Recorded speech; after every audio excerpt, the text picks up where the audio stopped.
Oi, turma! Na aula de hoje, nós vamos estudar um pouco sobre a formação das cidades. Como é que as cidades surgiram?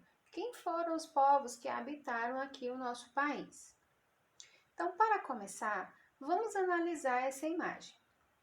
Essa imagem, ela se passa há cerca de 200 anos aqui no Brasil. Nessa época, não existiam muitas tecnologias.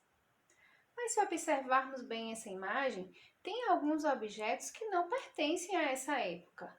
Vamos tentar identificá-los? Vamos observar essa baiana aqui na janela. Ela está com um celular na mão. Nessa época não existia celular.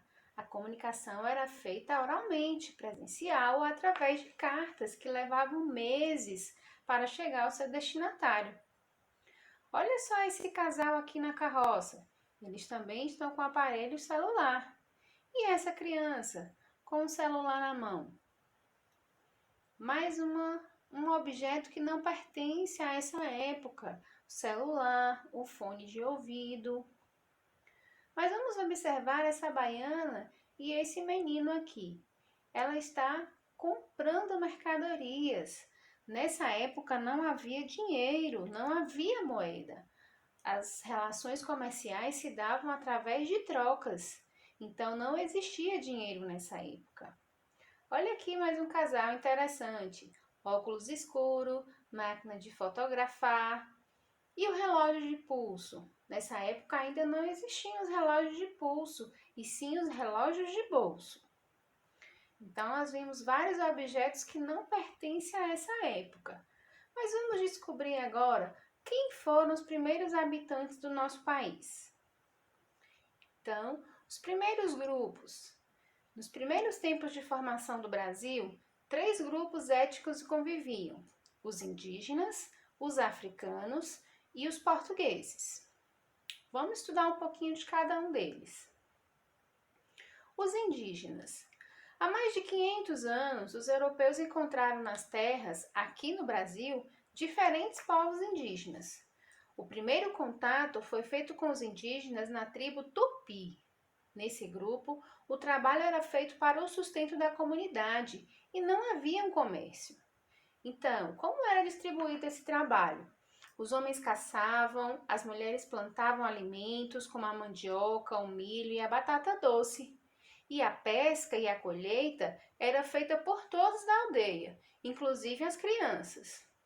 Eles moravam em malocas. Esse era o nome dado à casa dos indígenas nessa época, e eram organizadas de modo circular em torno do pátio central.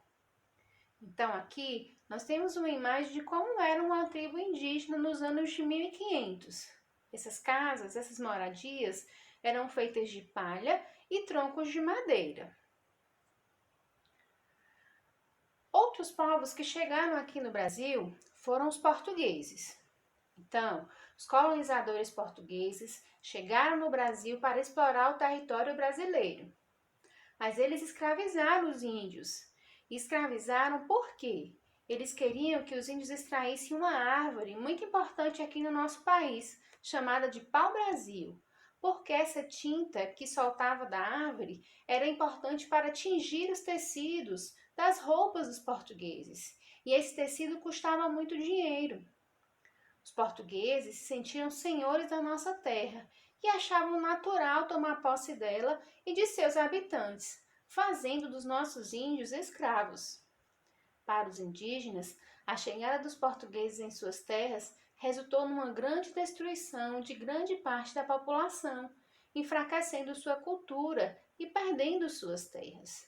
Então, com a chegada dos portugueses, os índios foram escravizados, foram forçados a trabalhar para os portugueses. Um outro grupo que chega aqui no Brasil são os africanos. Mas como é que os africanos chegaram aqui no nosso país? Com a colonização dos portugueses, aos poucos foram surgindo fazendas de produção de cana-de-açúcar. Os portugueses capturavam os africanos em suas terras de origem e traziam para o Brasil. Aqui, eles também foram escravizados e forçados a trabalhar por pelo menos 12 horas por dia. Milhares de africanos povoaram o Brasil e criaram relações culturais e econômicas junto com os indígenas e os portugueses, construindo assim a identidade brasileira. Então, turminha, cada um de nós tem um pouquinho dos indígenas, dos portugueses e dos africanos. Assim que se foi construída a identidade do povo brasileiro. Agora que nós conhecemos o país, como é que começou a povoação aqui, você vai responder um questionário lá na plataforma. Até a próxima, turma!